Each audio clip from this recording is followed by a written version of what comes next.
ಬೆಂಗಳೂರಿನಲ್ಲಿ ಒಂದು JCB ಖರ್ಚೆಷ್ಟು, ಒಬ್ಬ ಡ್ರೈವರ್ ಖರ್ಚೆಷ್ಟು. ಇದನ್ನ ಟ್ರಾನ್ಸ್ಪೋರ್ಟ್ ಮಾಡಬೇಕಾದ್ರೆ ಒಂದು ಟಿಪ್ಪರ್ 2 to 3 hours ಇಲ್ಲಿ ವೆಯ್ಟ್ ಮಾಡಬೇಕಾಗುತ್ತೆ.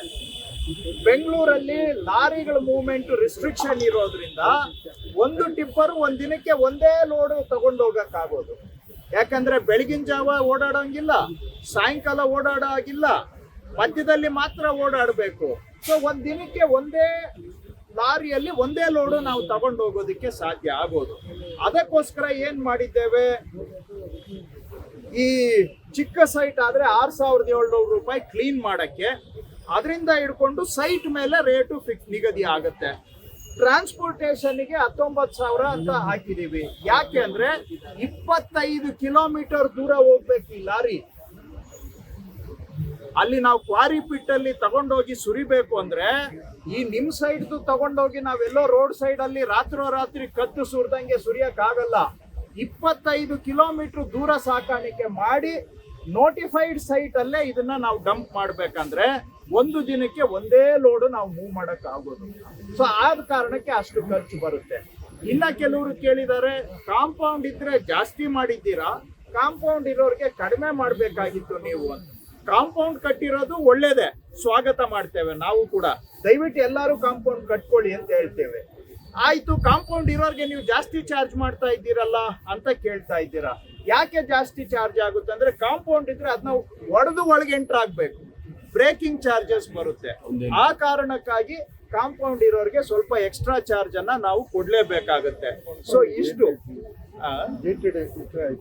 ಹೌದು. ನಮ್ಗೆ JCB ಒಳಕ್ ಹೋಗೋದಕ್ಕೆ ಗೇಟ್ ಇದ್ರೆ ಏನು ಪ್ರಾಬ್ಲಮ್ ಇಲ್ಲ.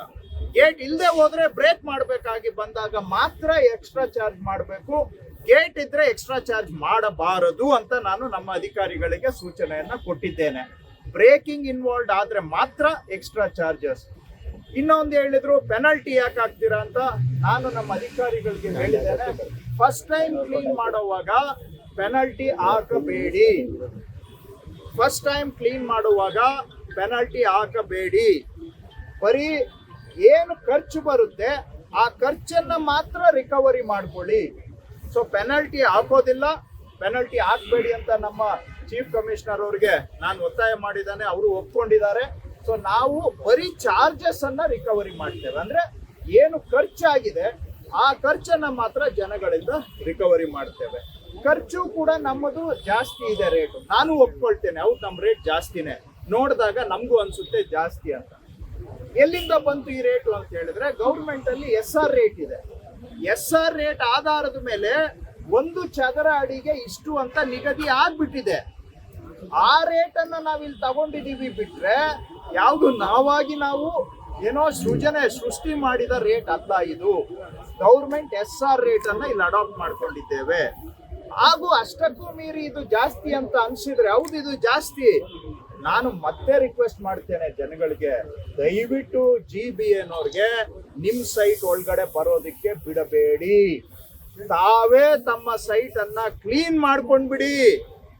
ನಿಮ್ಗೆ ನಾನು ಬೇಕಾದ್ರೆ ಒಂದು appreciation letter, thank you letter ಅನ್ನ ಕಳಿಸ್ತೇನೆ. ಯಾಕಂದ್ರೆ ಬೆಂಗಳೂರಿನ ಸ್ವಚ್ಛತೆಗೆ ತಾವು ಸಹಕಾರ ಕೊಡ್ತಾ ಇದ್ದೀರಿ ಅಂತೇಳಿ ನಿಮಗೆ ನಾನು ಬೇಕಾದ್ರೆ ಥ್ಯಾಂಕ್ಸ್ ಲೆಟರ್ ಕಳಿಸ್ಕೊಡ್ತೇನೆ. ಯಾರ್ಯಾರು ಕ್ಲೀನ್ ಮಾಡ್ಕೊಂಡಿದ್ದಾರೆ ನನ್ನ ಸೋಷಿಯಲ್ ಮೀಡಿಯಾ ಹ್ಯಾಂಡಲ್ ಅಲ್ಲಿ ಅವ್ರದ್ದು ಪೋಸ್ಟ್ ಮಾಡಿ ಅವ್ರಿಗೆ ನಾನು ಈಗ ಆಲ್ರೆಡಿ ಥ್ಯಾಂಕ್ಸ್ ಹೇಳಿದ್ದೇನೆ. ಸೊ ನನಗೂ ಕೂಡ ಈ ಖಾಲಿ ಸೈಟ್ ಬಂದು ಕ್ಲೀನ್ ಮಾಡೋ ಕೆಲಸ ನನಗೂ ಬೇಕಾಗಿಲ್ಲ. ನಿಮಗೂ ಇಷ್ಟು ದುಡ್ಡು ಖರ್ಚು ಮಾಡೋದು, ನೀವು ಖರ್ಚು ನಮ್ಗೆ ಕಟ್ಟೋದು ನಿಮಗೂ ಬೇಕಾಗಿಲ್ಲ. ಕಮ್ಮಿ ಖರ್ಚಿಗೆ ತಾವೇ ಮಾಡ್ಕೊಂಡ್ಬಿಡಿ, ನಾನು ರಿಕ್ವೆಸ್ಟ್ ಮಾಡ್ತೇನೆ. ಆವಾಗ ನಾವು ನಿಮ್ಗೆ ಜಾಸ್ತಿ ಚಾರ್ಜ್ ಮಾಡೋದು ಬೇಡ. ಆದ್ರೆ ಬೆಂಗಳೂರು ಸುಧಾರಣೆ ಅಂತೂ ಆಗುತ್ತೆ. ತಾವಾಗಿ ತಾವು ಮಾಡ್ಕೊಂಡ್ರೆ ಅಷ್ಟು ಸಹಕಾರ ಕೊಡಬೇಕು ಅಂತ ನಾನು ಸಾರ್ವಜನಿಕರಲ್ಲಿ ಮನವಿಯನ್ನ ಮಾಡ್ತೇನೆ. ಇದಕ್ಕೆ ಕಾನೂನು ಎಲ್ಲಿದೆ ಅಂತ ಕೇಳ್ತಾರೆ. ಕಾನೂನು ಬಹಳ ಸ್ಪಷ್ಟವಾಗಿದೆ. GBA ಆಕ್ಟ್ ನಲ್ಲಿ ಸೆಕ್ಷನ್ 290 ಮತ್ತು ಸೆಕ್ಷನ್ 274(1) ನಲ್ಲಿ ಕಾನೂನು ಬಹಳ ಸ್ಪಷ್ಟವಾಗಿ ಹೇಳುತ್ತೆ, ಖಾಲಿ ನಿವೇಶನವನ್ನ ಸ್ವಚ್ಛವಾಗಿಟ್ಕೊಳ್ಳೋದು ನಿವೇಶನ ಮಾಲೀಕರ ಮೊದಲನೇ ಕರ್ತವ್ಯ. ರಿಪೀಟ್ ಮಾಡ್ತೇನೆ, GBA ಆಕ್ಟ್ ಸ್ಪಷ್ಟವಾಗಿದೆ, ಖಾಲಿ ನಿವೇಶನ ಸ್ವಚ್ಛವಾಗಿಟ್ಕೊಳ್ಳೋದು ನಿವೇಶನ ಮಾಲೀಕರ ಕರ್ತವ್ಯ. ಇದು ಕಾನೂನು.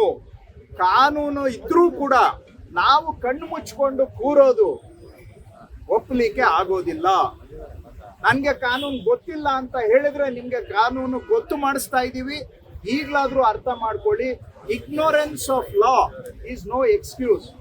ನನಗೆ ಕಾನೂನು ಗೊತ್ತಿಲ್ಲ ಅಂತೇಳಿ ಸಬೂಬು ಹೇಳಬೇಡಿ ದಯವಿಟ್ಟು. ನೀವು ನನ್ನನ್ನ ಎಷ್ಟು ಬೇಕಾದ್ರೂ ಬೈಕೊಳ್ಳಿ, ಆದ್ರೆ ನಾನು ಕಾನೂನು ಅಡಿಯಲ್ಲಿ ಕೆಲಸ ಮಾಡ್ತಾ ಇದ್ದೇನೆ. ಯಾಕೆ ಮಾಡ್ತಾ ಇದ್ದೇನೆ? ಈ ಸೈಟು ಕ್ಲೀನ್ ಮಾಡೋದ್ರಿಂದ ಹ್ಯಾರಿಸ್ ಅವ್ರಿಗೆ ಏನು ಲಾಭ ಇಲ್ಲ, ನನಗೆ ಏನು ಲಾಭ ಇಲ್ಲ. ಆದ್ರೆ ಬೆಂಗಳೂರು ಸುಧಾರಣೆ ಆಗುತ್ತೆ, ವಾಸ ಮಾಡೋ ಜನಗಳಿಗೆ ಒಳ್ಳೆ ಆರೋಗ್ಯ ಕೊಡ್ಲಿಕ್ಕೆ ಸಾಧ್ಯ ಆಗುತ್ತೆ. ಸೊ ಇದರಲ್ಲಿ ನಿಮ್ಮ ಹತ್ರ ಬೈಸ್ಕೊಂಡು ನಾನು ಕೆಲಸ ಮಾಡಬೇಕು ಅಂದ್ರೆ ನನಗೆ ನನ್ನ ಸ್ವಾರ್ಥ ಇದ್ರೆ ಪರವಾಗಿಲ್ಲ, ಸ್ವಾರ್ಥ ಇಲ್ಲ.